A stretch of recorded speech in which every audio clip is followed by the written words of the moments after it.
we're here with more tutorials for arm balances. We're going to move from simple to complex. So I'm going to start with the most basic arm balances.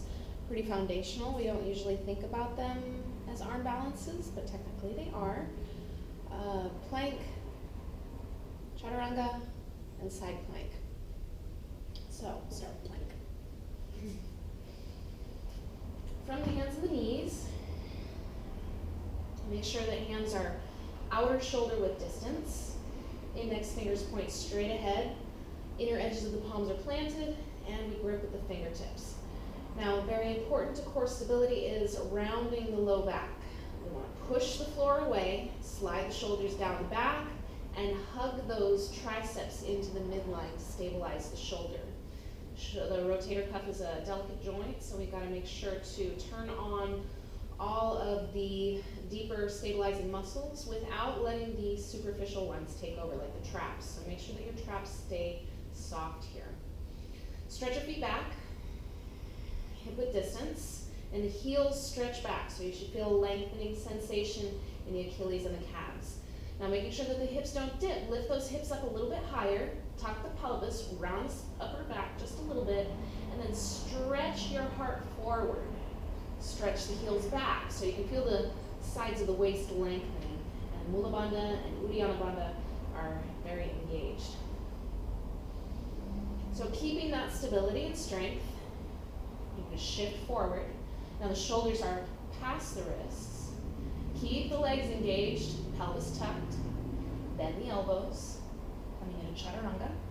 If you need to see the Chaturanga tutorial, please see in the other videos. And then uncurl the toes, straighten the arms, up dog or cobra, and then exhale, down dog. Be sure not to walk your feet in closer. You want to maintain the distance between hands and feet. Same in plank as it is in down dog.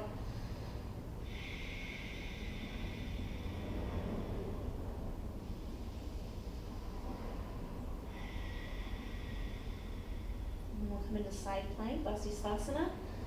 Come forward into plank position, keeping that core stability. Now, different strokes for different folks. Some people need to step their hand forward just a little bit of the shoulder. Some people keep it right under. Some folks bring their hand to the middle of the mat. Some folks don't. So find what works for you and your students. Bring the hand either in or don't, and then roll to the edges of the feet as you take your left hand high. Press the tailbone in, ribs back, making sure not to dip into that low back. Lift the hips. Feel those obliques working. I mean, make sure that the hips are stacked, that the top hip isn't rolling forward or back. Next step is to stack the feet.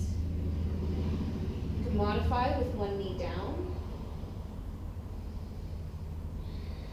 And we'll switch sides. Coming back to center, make sure you've got that stability in the core. Legs turned on. Shift your weight into the left hand, take your right hand up, lift the hips. Again, front foot can be in front of or stacked on top. You can modify with the top foot in front or in back, or even just drop that bottom knee underneath the hip and modify here.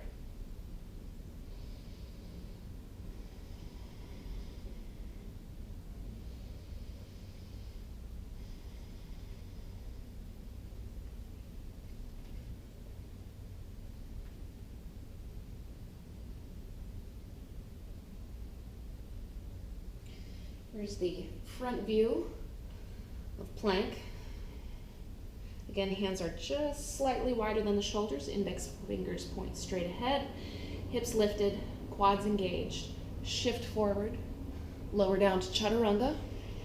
Notice how the shoulders are pointing straight forward.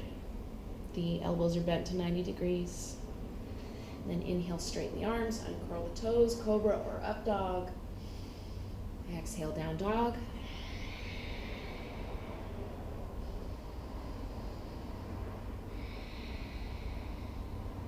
Come forward to plank. You can keep the hand where it is or step to the center of the mat. Roll to the edges of the feet. Modify or full variation, hips stacked. Lift those hips. And switch sides.